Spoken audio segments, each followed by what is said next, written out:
இந்த நிகழ்ச்சிக்கு வருகை தந்து நம் அனைவரையும் பெருமைப்படுத்தியிருக்கக்கூடிய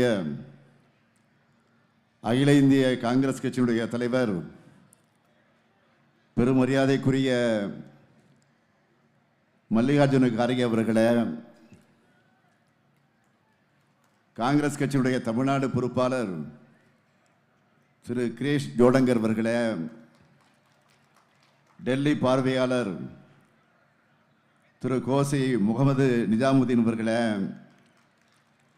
திரு நாசர் ஹுசேன் அவர்களே, துணைத் தலைவர் ஸ்வர்ண சேதுராமன் அவர்களே, மண்டலத்தினுடைய பொறுப்பாளர் மாண்புமிகு அமைச்சர் சக்கரபாணி அவர்களே, மாவட்ட கழகத்துடைய செயலாளர் சட்டமன்ற உறுப்பினர் மதியழகன் அவர்களே, நாடாளுமன்ற உறுப்பினர் திரு கோபிநாத் அவர்களே, தோழமை கட்சிகளின் தலைவர்களே, செயலாளர்களே, மாவட்ட பொறுப்பாளர்களே, தலைமை கழக நிர்வாகிகளே, ஒருங்கிணைந்த கிருஷ்ணகிரி மாவட்டத்தினுடைய கழக முன்னோடிகளே, செயல் வீரர்களே, பெரியோர்களே, தாய்மார்களே, வணக்கத்திற்குரிய வாக்காளர் பெருமக்களே, தொலைக்காட்சி பத்திரிகை உலக நண்பர்களே, அன்பர்களே, என் உயிரோடு கலந்திருக்கக்கூடிய தலைவர் கலைஞர் அவர்களின் உயிரினும் உயிரான அன்பு உடன்பிறப்புகளே, உங்கள் அனைவருக்கும் அன்பான வணக்கம். అందరికీ నమస్కారం. ఎలా ఉన్నారు? ಎಲ್ಲರಿಗೂ ನಮಸ್ಕಾರ ಸೊನ್ನಗಿದ್ದೀರಾ? மகிழ்ச்சி. தமிழ்நாடு மொத்தம் பயணம் செஞ்சுட்டு கிருஷ்ணகிரி மாவட்டத்திற்கு நான் வந்திருக்கிறேன். 2 நாட்களுக்கு முன்னாடி தமிழ்நாட்டோட உரிமைகளை திமுகவில் மட்டும்தான் காப்பாற்ற முடியும்னு நிரூபிச்சுட்டு உங்க முன்னாடி கெத்தா நின்றுகிட்டு இருக்கிறேன். இப்ப சொல்லுங்க, திராவிட மாடல் 2.0க்கு நீங்க ரெடியா? நீங்க ரெடியா? ஒட்டுமொத்த தமிழ்நாடும் ஓகே சொல்லிட்டாங்க. கிருஷ்ணகிரி ரெடியா? ரெடியா? நன்றி. காங்கிரஸ் கட்சியினுடைய தேசிய தலைவர் மரியாதைக்குரிய மல்லிகார்ஜுன் கார்கே அவர்கள் வந்திருக்கார். நம்மோட மதச்சார்பற்ற முற்போக்கு கூட்டணி இந்த அளவு வலிமையா தொடர்வதற்கு அடித்தளமாக இருக்கக்கூடிய மூத்த தலைவர் அவர். அதே போல நேற்று அன்பிற்கினிய சகோதரர் ராகுல் காந்தி அவர்களும் தமிழ்நாடு வந்து பிரச்சாரம் செய்துவிட்டு போயிருக்கிறார். அவர் பிரச்சாரம் செய்கிற போது ஒன்றை குறிப்பிட்டு சொன்னார். இந்த முத்துவேல் கருணாநிதி ஸ்டாலினை மோடி அவர்களால் கண்ட்ரோல் பண்ணவே முடியாது. அதனாலதான் அடிமை அதிமுக ஆட்சியை தமிழ்நாட்டில் நிறுவ வேண்டும் என்று பார்க்கிறார் என வலிமையா பேசிட்டு போயிருக்கிறார். நான் கோவையில் பரப்புரைக்கு போனப்போ நம்முடைய சகோதரர் ராகுல் அவர்கள் திருவள்ளூர் பகுதிக்கும் டெல்டா மாவட்டத்துக்கும் வந்திருந்தார். நான் நாளைக்கு சென்னையில் பிரச்சாரம் பண்ணும்போது அவர் தென்கோடியில் குமரியில் பிரச்சாரத்தில் இருப்பார். சுற்றி சுற்றி நானும் என்னுடைய சகோதரர் ராகுல் காந்தி அவர்களும் எல்லா திசைகளும் நம்ம கூட்டணியுடைய வெற்றியை உறுதிப்படுத்திட்டு வரோம். அதுக்கு மேலே வலிமை சேர்க்க வந்திருக்கிற மரியாதைக்குரிய கார்கே அவர்களுக்கு உங்கள் அனைவரின் சார்பில் முதலில் என்னுடைய நன்றியை நான் தெரிவிச்சுக்க விரும்புகிறேன். இப்போ நம்ம வெற்றி வேட்பாளர்களை அறிமுகப்படுத்த போறேன். உங்க அனுமதியோடு அறிமுகப்படுத்தலாமா? முதல்ல பர்கூர் சட்டமன்ற தொகுதி நமது வேட்பாளர் மதியழகன் அவர்கள் ஊர்காவல் படையில் மண்டல கமாண்டராக இருந்தவர், மாநில விவசாய அணியினுடைய துணைத் தலைவராக இருந்து மாவட்ட கழக செயலாளராக உயர்ந்தவர். மீண்டும் அவருக்கு உதயசூரன் சின்னத்தில் ஆதரவு தரணும். அடுத்து ஓசூர் சட்டமன்ற தொகுதியினுடைய வேட்பாளர் எஸ்.ஏ. சத்யா அவர்கள் ஓசூர் நகராட்சி கவுன்சிலராக இருந்தவர், ஓசூர் நகராட்சி தலைவராக வளர்ந்தவர், ஓசூர் மாநகர மேயராக உயர்ந்தவர், சட்டமன்ற உறுப்பினராகவும் மக்கள் பணியாற்றின இவருக்கு உதயசூரியன் சின்னத்தில் நீங்கள் ஆதரவு தரணும். அடுத்து கிருஷ்ணகிரி சட்டமன்ற தொகுதி நம்முடைய வெல்லும் வேட்பாளர் காங்கிரஸ் கட்சியை சார்ந்த மதிப்பிற்குரிய டாக்டர் செல்லகுமார் அவர்கள் 2 முறை சட்டமன்ற உறுப்பினராக இருந்த அனுபவம் கொண்டவர். 2019 கிருஷ்ணகிரி நாடாளுமன்ற தொகுதியில் போட்டியிட்டு வென்றவர். அகில இந்திய காங்கிரஸ் கமிட்டி செயலாளர்களில் ஒருவரான அவருக்கு நீங்கள் கை சின்னத்தில் ஆதரவு தந்து வெற்றி பெற வைக்கணும். அடுத்து தளி சட்டமன்ற தொகுதியுடைய வேட்பாளர் இந்திய கம்யூனிஸ்ட் கட்சியை சார்ந்த டி. ராமச்சந்திரன் அவர்கள் கடந்த முறையும் சட்டமன்ற உறுப்பினராக வெற்றி பெற்று சட்டமன்றத்தில் மக்களுக்காக குரல் கொடுத்தவர். இந்திய கம்யூனிஸ்ட் கட்சியினுடைய கிருஷ்ணகிரி மாவட்ட செயலாளர். அவருக்கு கதிர் அருவாள் சின்னத்தில் ஆதரித்து அவர் வெற்றி பெற வைக்கணும். அடுத்து ஊத்தங்கரை சட்டமன்ற தொகுதி நம்முடைய வேட்பாளர் ஆர். குப்புசாமி அவர்கள் INTUC தேசிய செயலாளர், TVS மோட்டார் தொழிற்சங்கத்தினுடைய தலைவர் ஆகிய பொறுப்பில் இருக்கக்கூடிய குப்புசாமி அவர்களுக்கு கை சின்னத்தில் ஆதரவு தந்து அவர் வெற்றி பெற வைக்கணும். அடுத்து வேப்பனஹள்ளி சட்டமன்ற தொகுதி வெல்லும் வேட்பாளர் PS சீனிவாசன் அவர்கள் மாணவ பருவத்திலிருந்து கழகத்தோட செயல் வீரராக பணியாற்றியவர். நான் வளர்த்த இளைஞரனுடைய மாநில துணை செயலாளர் தம்பி சீனிவாசனுக்கு உதயசூரியன் சின்னத்தில் ஆதரவு தரணும்.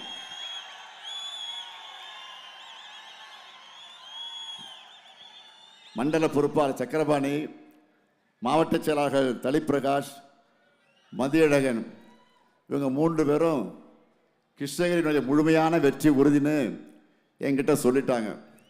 இப்போ நீங்க சொல்லுங்க, இவங்களுடைய வெற்றி உறுதியா? உறுதியா? உறுதியா? நன்றி. வேட்பாளர்கள் இப்போ உட்காரலாம். உங்க சீட்டு கன்ஃபார்ம் ஆயிடுச்சு.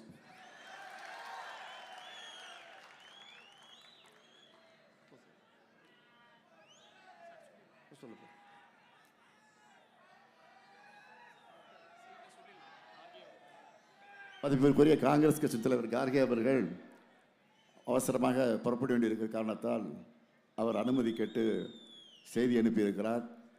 அவர் தயவுசெய்து போவதற்கு நாமெல்லாம் அனுமதிக்க வேண்டும் என்று கேட்டு அவருக்கு மகிழ்ச்சியோடு நாம் வழி அனுப்பி வைப்போம் என்று கேட்டுக்கொள்கிறேன்.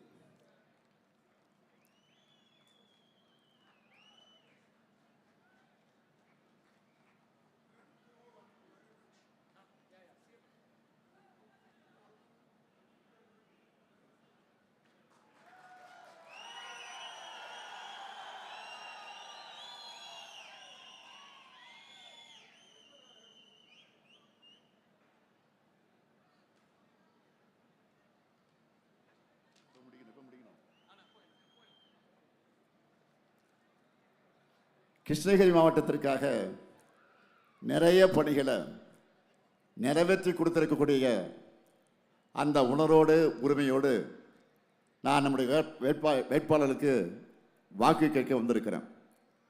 அந்த முக்கியமான சாதனைகளில் அனைத்தையும் சொல்வதற்கு நேரம் இல்லை.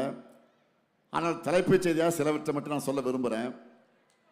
ஓசூரில் 100 கோடியில் பிரம்மாண்ட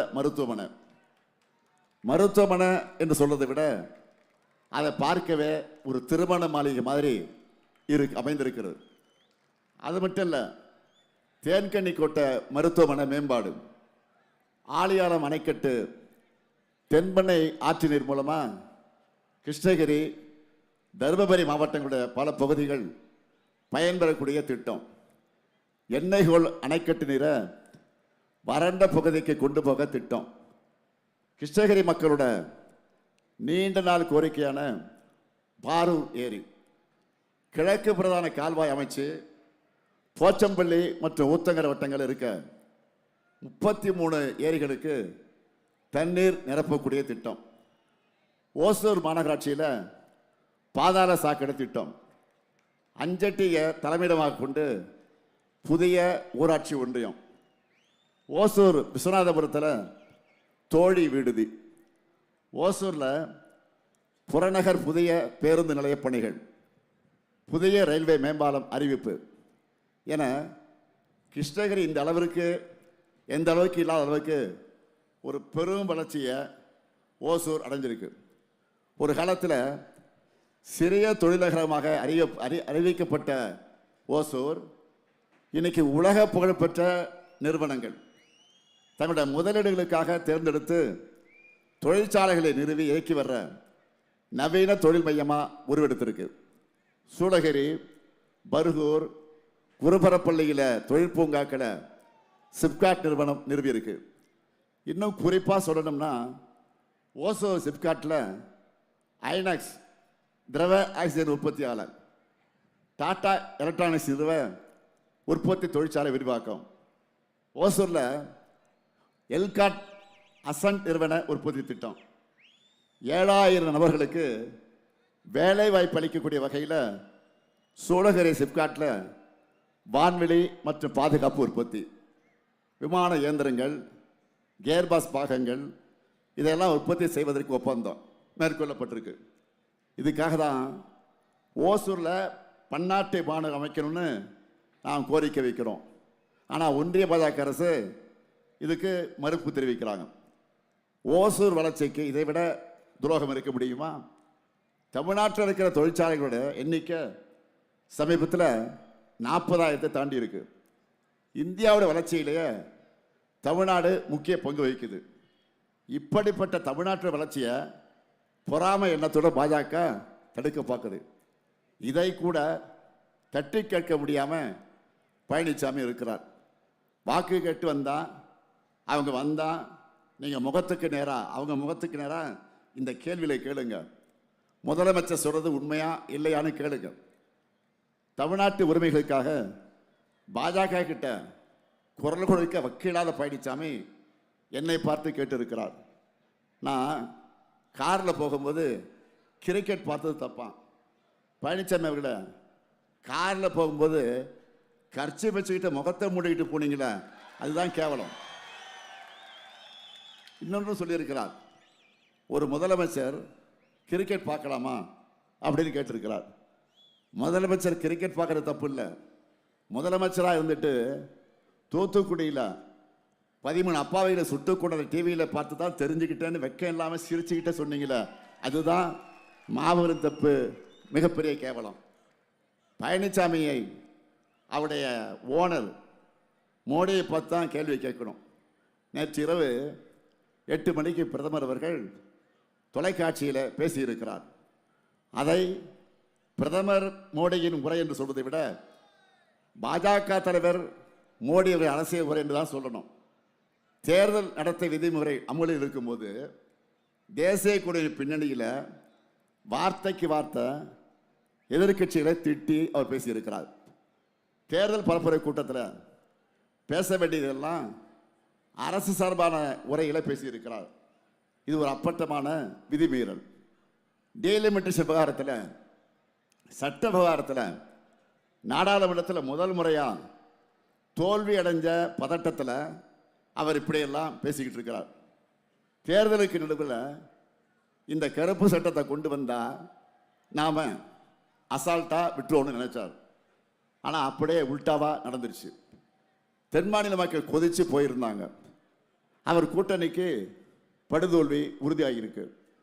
அதனால் டேமேஜ் கண்ட்ரோல் செய்ய இப்போ என்ன முயற்சி பண்ணுறார்?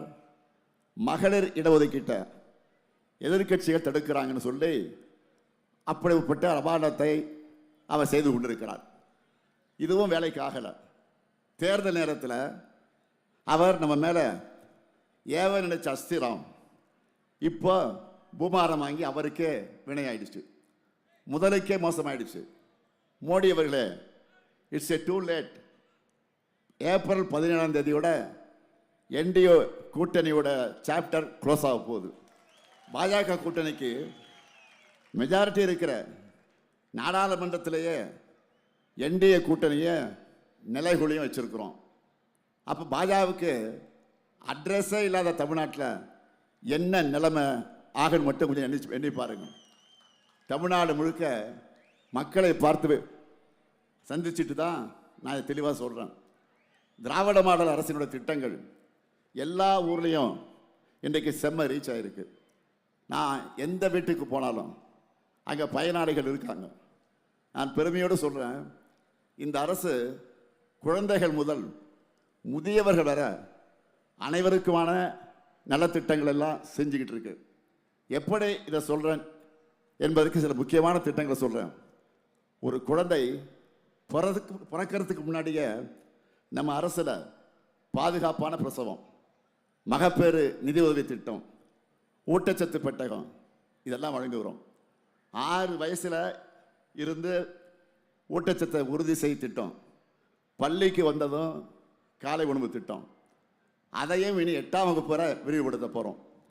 பெற்றோரை இழந்த குழந்தைகளுக்கு எங்களுடைய ஆதரவு கரம் இருக்குன்னு சொல்லி உதவித்தொகை, படிக்க வைக்க அன்பு கரங்கள் திட்டம், அதே போல் தரமான பள்ளி கல்விக்காக எல்லா அரசு பள்ளிகள்லையும் ஸ்மார்ட் வகுப்பறைகள், எல்லா மாவட்டங்களையும் உண்டு உறைவிட வசதிகள் கொண்ட அரசு மாதிரி பள்ளிகள், தகைசால் பள்ளிகள், பள்ளியுடைய உட்கட்டமைப்பை வலுப்படுத்த பேராசிரியர் அன்பழகனார் பள்ளி மேம்பாட்டு திட்டம், அரசு பள்ளி குழந்தைகளை வெளிநாட்டுக்கு சுற்றுலா அழைச்சிட்டு போகிறோம். இப்படி இவங்க பள்ளி கல்வியை முடித்ததும் நான் முதல்ல கல்லூரி கனவு, உயர்வுக்கு படி இந்த திட்டங்கள் மூலமாக கல்விக்கு வழிகாட்டுறோம். அது மட்டுமா, கல்லூரியில் படிக்க புதுமை பெண், தமிழ் புது திட்டங்களில் மாதம் 1000 ரூபாய் ஊக்கத்தொகை. அடுத்து அமைய இருக்கக்கூடிய ஆட்சியில் அதையே உயர்த்தி 1500 ரூபாயாக உயர்த்த போகிறோம். கல்லூரியில் படிக்கும் போதே நான் முதல்ல திறன் பயிற்சி தரோம். அதோட கல்லூரியில் படிக்கிற மாணவர்களுக்கு 10 லட்சம் லேப்டாப் கணிகளை வழங்கி உலகம் உங்கள் கையில் திட்டம். உறுதியாக சொல்கிறேன், அடுத்த 5 வருஷத்தில் மேலும் 35 லட்சம் பேருக்கு அந்த லேப்டாப்களை வழங்க போகிறோம். உயர் படிப்புகளை படிக்க வெளிநாடுகளுக்கு போகணும்னு ஆசைப்பட்டால் எல்லா செலவையும் அம்பேத்கர் அயலக கல்வி திட்டம், பெருந்தலைவர் காமராஜர் கல்லூரி மேம்பாட்டு திட்டம், தொழில் தொடங்கணுமா ஸ்டார்ட் அப் தமிழ்நாடு இருக்குது, சொந்தமாக நிறுவனங்களை வச்சிருக்கீங்களா, போட்டித் தேர்வுகளுக்கு தயாராகணுமா முதல்வர் படைப்பகங்கள் இருக்குது, ஆதிதிராவிட மக்களுக்கு அம்பேத்கர் தொழில் முன்னோடி உள்ளிட்ட எண்ணற்ற திட்டங்கள், விளையாட்டுத் துறையில் ஆர்வமா 141 தொகுதிகளில் மினி ஸ்டேடியம், விரைவில் எல்லா தொகுதியிலும் வரப்போகுது. எல்லா மண்டலத்திலையும் ஒலிம்பிக் அகாடமிகள் அமைச்சிட்டு இருக்கிறோம். சென்னையில் பிரம்மாண்ட விளையாட்டு நகரம் வரப்போகுது. தேசிய அளவிலான போட்டிகளில் பதக்கம் வென்றா அரசு வேலை தரப்போகிறோம். இவ்வளவும் இளைஞர்களுக்காக செய்யப்படுது. அதே போல் உடல் நலனுக்காக மக்களை தேடி மருத்துவம் திட்டம், வீடு தேடி வந்து சிகிச்சை அளிக்கிறாங்க. பெண்களுக்கு கட்டணமெல்லாம் விடியல் பெருந்து திட்டம், மாவட்டந்தோறும் தோழி விடுதிகள், அரசு பணிகளில் பெண்களுக்கு 40 விழுக்காடு இடஒதுக்கீடு, மாதம் 1000 ரூபாய் கலைஞர் மகளிர் உரிமை தொகை. அதுவும் நம்ம ஆட்சிக்கு வந்தோன்னே எவ்வளோ உயரப்போகுது? 2000 உயரப்போகுது. இப்படி பல பெண்களுக்காக பல திட்டங்கள். வீடற்ற ஏழையா கலைஞர் கனவு இல்லம் திட்டத்தில் வீடுகள் கட்டித்தரப்படுது. அடுத்த 5 வருஷத்தில் 10 லட்சம் வீடுகளை கட்டித்தர போகிறோம். 23 லட்சம் பேருக்கு கடந்த 5 வருஷத்தில் வீட்டு மனை பட்டா வழங்கியிருக்கிறோம். அரசு சேவைகள் மக்களை தேடி செல்ல மக்களுடன் முதல்வர் உங்களுடன் ஸ்டாலின் 4000 கோயில்களுக்கு குடமுழுக்குகள். மாற்றுத்திறனாளிகளா இந்தியாவிலேயே முதல் முறையாக உள்ளாட்சி அமைப்புகளில் இடஒதுக்கீடு. விடுதிகள், சேவை மையங்கள், வயசானவங்களா தாய் மாணவ திட்டத்தில் வீடு தேடி ரேஷன் பொருட்கள் வருது. முதியவர்களை பார்த்துக்க அன்பு சோலை இல்லங்களை திறந்திருக்கிறோம். ஓய்வூதிய தொகையை 2000 ரூபாய் உயர்த்தி வழங்க போகிறோம். இப்படி நான் செயல்படுத்தி வர திட்டங்களை எல்லாம் பெருமையாக சொல்லி உங்ககிட்ட நான் வாக்கு கேட்க வந்திருக்கிறேன். மறுபக்கம் பாருங்க, 4 ஆண்டு ஆட்சி செஞ்ச பழனிசாமி அவர்களால் இப்படி ஒரே ஒரு திட்டத்தை சொல்ல முடியுமா? இப்படிப்பட்ட அவல ஆட்சியையும் திராவிட மாடல் 5 ஆண்டுகள் ஆட்சியையும் நீங்களே தயவு செஞ்சு ஒப்பிட்டு பார்க்கணும். அடுத்து நம்ம சூப்பர் ஸ்டார் தேர்தல் அறிக்கை. அந்த அறிக்கையை பார்ப்போமா? நீ படிச்சிருப்பீன்னு நினைக்கிறேன். இதுதான் தேர்தல் அறிக்கை. முதல் தலைப்பாக என்ன வந்திருக்கு? இல்லத்தரசி திட்டம். இந்த அறிவிப்பு ஒன்று பார்த்துட்டு நம்ம எதிரிகள்லாம் கதறிட்டு இருக்காங்க. இப்போ இல்லத்தரசி திட்டத்தில் கூப்பன் தர போகிறோம். கூப்பன் எவ்வளவு? கூப்பன் எவ்வளவு? இந்த கூப்பனை வச்சு என்னென்ன வாங்கலாம்? Washing machine, fridge, TV, grinder, mixie, microwave அவன், இண்டக்ஷன் ஸ்டவ், இப்படி எந்த பொருளையும் வாங்கிக்கலாம். அரசினுடைய அனைத்து உதவித்தொகைகளும் சுமார் 2 மடங்கு உயர்ந்திருக்கு. பால் கொள்முதல் விலை லிட்டர் ஒன்றுக்கு 5 ரூபாய் உயர்த்தி வழங்கப்படும். தொழிற்சாலைகள் அதிகமாக இருக்கக்கூடிய இந்த ஓசூர் போன்ற நகரங்களில் பெண்கள் வேலைக்கு செல்வதை எளிதாக்க 1000 குழந்தைகள் காப்பகங்களை உருவாக்க போகிறோம். தமிழ்நாடு ஏஐ மிஷன் 2.0 செயல்படுத்தப்படும். கிருஷ்ணகிரியில் வேளாண் தொழில் பூங்கா அமைக்கப்படும். கிருஷ்ணகிரி மாம்பழத்துக்கு பிராண்டிங் செய்து சந்தைப்படுத்தப்படும். நான் முதல் திட்டத்தில் ஓசூர் பகுதி இளைஞர்கள் 1,00,000 பேருக்கு மின் வாகனம், மின் சாதன உற்பத்தி சார்ந்த திறன் பயிற்சிகள் வழங்கப்படும். இப்படிப்பட்ட வளர்ச்சிக்கான சாதனை ஆட்சி தொடர நம்ம கூட்டணிக்கு நீங்கள் வாக்களிக்கணும். நல்லா புரிஞ்சுக்கிங்க, நாம் போராடுறது ஏதோ திராவிட முன்னேற்ற கழகத்தினுடைய வெற்றிக்காக மட்டும் இல்லை, அல்லது ஒரு கூட்டணியுடைய வெற்றிக்காக மட்டுமல்ல. பெருமையோடு சொல்கிறேன், உறுதியோடு சொல்கிறேன், நம்முடைய தமிழ்நாட்டினுடைய ஒட்டுமொத்த வெற்றிக்காக நாம் போராடுகிறோம். நாடாளுமன்ற தேர்தலில் 40க்கு 40 வெற்றியை கொடுத்தீங்க. அதை வச்சு என்ன பண்ண முடியும் நம்ம எம்பிக்கள் அப்படின்னு கேட்டாங்க. நாட்டு கேஸ் கேட்டாங்க. நிரூபிச்சு காமிச்சிட்டு மாநிலத்துக்கு 40 வச்சு என்ன பண்ணோம்? அப்படி அதனால தான் சட்டமன்ற தேர்தலையும் அப்படி ஒரு முழு வெற்றிக்கான நீங்கள் நான் சாதிக்கக்கூடிய அளவுக்கு, அந்த வெற்றி தேடித்தரக்கூடிய அளவுக்கு நீங்கள் தர வேண்டும். அந்த வெற்றிக்காகத்தான் நான் என்னுடைய சக்திக்கு மீறி பிரச்சாரம் பண்ணுறேன். 200 தொகுதிக்கு மேலே வெற்றி பெற்றால்தான் தமிழ்நாட்டை சுற்றி சுற்றி வர்ற ஆபத்துக்களிலிருந்து பாதுகாக்க முடியும். பாஜக உள்ளே வந்துடும் என்று சொல்கிறது ஏதோ பேச்சுக்கு சொல்கிறதில்ல. திமுக தலைமையிலான மதச்சார்பற்ற முற்போக்கு கூட்டணியை தவிர்த்து வேறு யாருக்கு வாக்களித்தாலும் அது நேரடியாக பாஜகவுக்கு போடுகிற வாக்கு தான். தப்பி தவறி அவங்க வந்தால் நான் இவ்வளவு நேரம் தொண்டை வலிக்க பட்டியல் போட்டு சாதனை திட்டங்கள் எல்லாம் சொன்னேங்க, அதெல்லாம் நிறுத்திடுவாங்க. தமிழ்நாடு முழுக்க மதக்கலவரம் பண்ணுறது மட்டும்தான் காலங்காலமாக அவங்களுடைய ஒரே அஜெண்டாவாக இருக்குது. தஞ்சாவூர்லேயும் மதுரையிலையும் அதை ஆரம்பிச்சுட்டாங்க. கண்கூடாக பார்த்தோம். இப்படிப்பட்டவங்கிட்ட அந்த ஆட்சி போனால் என்ன நடக்கும்னு நாம் கற்பனை பண்ணியெல்லாம் பார்க்க முடியாத அவசியமே இல்லை. உத்தரப்பிரதேசம், பீகார், மணிப்பூர் என கண்ணு முன்னாலேயே நிறைய எடுத்துக்காட்டுகள் இருக்குது. நேரடியாகவும் சரி, மாநில கட்சிகள் மூலமாகவும் சரி, மறைமுகமாகவும் சரி, பாஜக உள்ளே புகுந்து உருப்பட்ட ஒரு மாநிலம் கூட இந்தியாவில் கிடையாது. சங்கிப்பட உள்ள நுழைஞ்சால சர்வநாசம்தான். அப்படி ஒரு கட்சியின் கூட்டணிக்கு தமிழ்நாட்டின் நலன் மேலே அக்கறை உள்ளவங்கள ஒரு வாக்கு கூட விடக்கூடாது. திமுக அரசு இருக்கிற காரணத்தால் தான் தமிழ்நாடு காப்பாற்றப்படுகிறது. திமுக அரசு இருப்பதால் மட்டுமே தமிழ்நாடு காப்பாற்றப்படுகிறது. தமிழ்நாட்டுக்குள்ள இருக்கக்கூடிய கட்சிக்குள்ள எத்தனையோ கருத்து வேறுபாடுகள், கொள்கை வித்தியாசங்கள் இருக்கலாம். ஆனால் எந்த கட்சியையும் மக்களை பிரித்து வன்முறை தூண்டிவிட்டு அதில் குளிர் காய மாட்டாங்க. ஆனால் பாஜக அப்படி இல்லை. பாஜக என்பது ஒரு அழிவு சக்தி. அதை உள்ளே விட்டால் நம்ம மாநிலமும் இருக்காது, மாநில கட்சிகளும் இருக்காது. என்டிஏ என்பது தமிழ்நாட்டை மதத்தாலே துண்டாடும், இந்தியை திணிக்கும். தொகுதி மறுவரையால் தமிழ்நாட்டு மக்களை அதிகாரமற்ற அகதிகளாக ஆக்குவார்கள். ஜம்மு காஷ்மீர் போல, புதுச்சேரி போல யூனியன் பிரதேசமாக்கி அராஜகம் செய்யும்.